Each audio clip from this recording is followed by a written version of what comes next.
Bonjour tout le monde, allez, on plonge directement dans cette semaine hyper dense du côté de la Bourse de Casablanca, une semaine marquée par des dynamiques assez complexes où, disons-le, l'économie marocaine classique se heurte à une réalité financière ultra mondialisée. Actuellement, les marchés traversent une phase fascinante, ils sont littéralement pris en étau entre d'un côté des pressions internationales intenses et de l'autre des fondamentaux économiques nationaux qui résistent plutôt bien. Bref, ce décryptage est là pour démêler tout ça avec vous.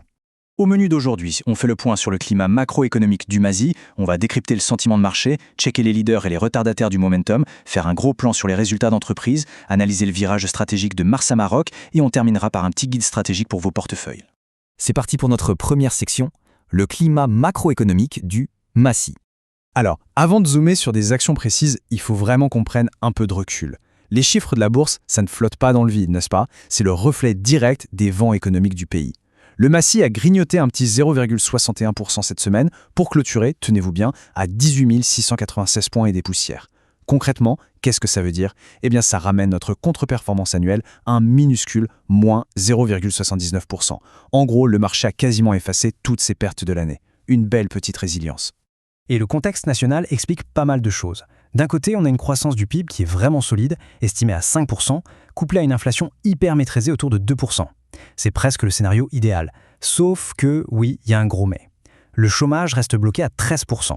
C'est un peu la tache noire sur le tableau. On a une économie qui avance, pour sûr, mais qui laisse encore pas mal de monde sur la touche. À l'international, par contre, c'est une autre paire de manches. Les tensions montent en flèche. Vous avez certainement suivi ce qui se passe avec le blocage stratégique du détroit d'Ormuz. Eh bien, ça maintient les cours mondiaux sous une pression dingue. Le baril de Brent s'accroche à 106 $. Et l'OPEP+, dans tout ça, ils ont validé une petite hausse de production de 188 000 barils par jour. Franchement, face aux enjeux, c'est une goutte d'eau dans l'océan. Bref, ça alourdit considérablement notre facture énergétique et nos importations. On passe à la suite avec notre deuxième point, comment tout ça se traduit-il dans le sentiment de marché? Parce que oui, avec cette solidité locale qui affronte cette volatilité mondiale, comment réagissent les traders dans la vraie vie?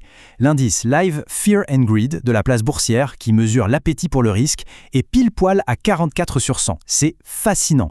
On est dans la neutralité la plus absolue. Zéro panique aveugle, mais alors zéro euphorie non plus. Tout le monde retient son souffle et attend de voir, avec une prudence extrême face à ce qui se passe dans le monde. Du coup, comment on navigue là-dedans?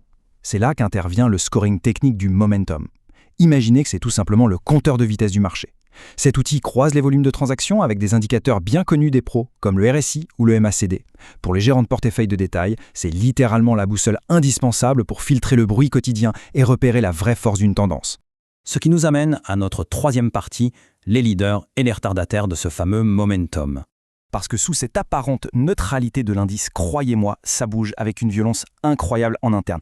Regardez un peu ces écarts. On a Microdata qui s'envole avec un bond impressionnant de quasiment 10%, pendant que de l'autre côté, Oulmes et Zelidja se prennent un mur avec des chutes frôlant les 6%. C'est le jour et la nuit. Ces chiffres vous montrent exactement où le marché place ses convictions et d'où il retire ses billes à la vitesse de l'éclair. En résumé, la tech et certains biens de conso courante captent un momentum fortement positif. On est sur de l'accumulation constante. A l'inverse, l'industrie et une partie du secteur financier rament complètement, lourdement pénalisés par l'attentisme géopolitique.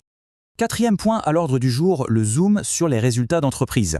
On lâche un peu la technique pour regarder les fondamentaux purs et durs.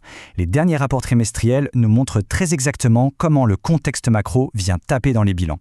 Prenons Mutandis par exemple. Leur résultat, c'est de véritables montagnes russes. Le chiffre d'affaires global a reculé de 6%. Pourquoi? En grande partie parce que leurs ventes de conserves Season aux États-Unis ont plongé de 24%. Et ça, juste à cause d'une absence de promotion chez le géant Costco cette année. Et oui, aux US, pas de promo, pas de vente. Mais, et c'est un gros mais, ce trou a été en partie compensé par le segment des boissons qui a littéralement explosé de 90%, grâce au retour en force de l'usine Heinfran. En revanche, c'est la vraie douche froide pour la société de réalisation mécanique, la SRM. Les revenus font un plongeon sévère de 28%. L'explication est double. La division BTP s'est pris une claque de 20% parce que de très fortes pluies ont tout simplement paralysé les chantiers. Et leur division industrie perd 23%, frappée de plein fouet par ce fameux climat d'attentisme des entreprises qu'on évoquait tout à l'heure, celles qui sont effrayées par l'incertitude internationale. Allez, passons à notre cinquième point, le virage stratégique impressionnant de Mars à Maroc. C'est un peu la success story de la semaine. On a ici un cas d'école parfait où des fondamentaux béton rencontrent la transition écologique. Le titre a littéralement dominé les échanges, s'accaparant 12 millions de dirhams de volume à lui tout seul. Ça a propulsé l'action à un sommet intrajournalier de 850 dirhams. Et pour info, ce genre de mouvement, pour un day trader, c'est un signal d'opportunité immédiat, et pour un investisseur long terme, c'est le genre de liquidité qui consolide complètement les scores de momentum. Mais attention, cet engouement, ce n'est pas tombé du ciel. C'est porté par leur feuille de route 2026-2027 qui est hyper ambitieuse. Ils digitalisent à fond avec leur système e-gate pour optimiser les flux de camions. Et par-dessus le marché, ils opèrent un virage radical vers le vert. 116 tracteurs électriques commandés pour Nanor Westmed, plus le déploiement de grosses centrales solaires un peu partout sur leur site. Et tout ça explique brillamment pourquoi cette action est la favorite du marché en ce moment. Regardez un peu l'année dernière, une croissance ahurissante de 77,2% pour Marsa Maroc. Ça a complètement éclipsé le rendement du Mazi dans son ensemble, qui était pourtant très respectable à 25%.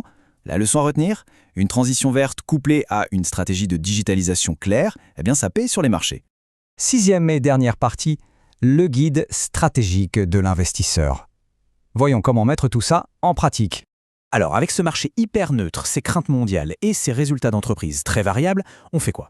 Les pros sont assez catégoriques sur la stratégie à adopter. D'abord, on ancre le portefeuille avec des valeurs distribuant de bons vieux dividendes, celles qui ont les reins solides face aux chocs extérieurs. Ensuite, on n'hésite pas à utiliser nos fameux scores de momentum pour identifier et surtout fuir les secteurs industriels trop volatiles. Et enfin, on se diversifie de manière ciblée en allant chercher des boîtes comme Marsa Maroc qui investissent massivement dans la résilience future et la transition verte. Pour clore ce décryptage, voici la vraie question qui fâche et que tout bon gérant doit se poser aujourd'hui.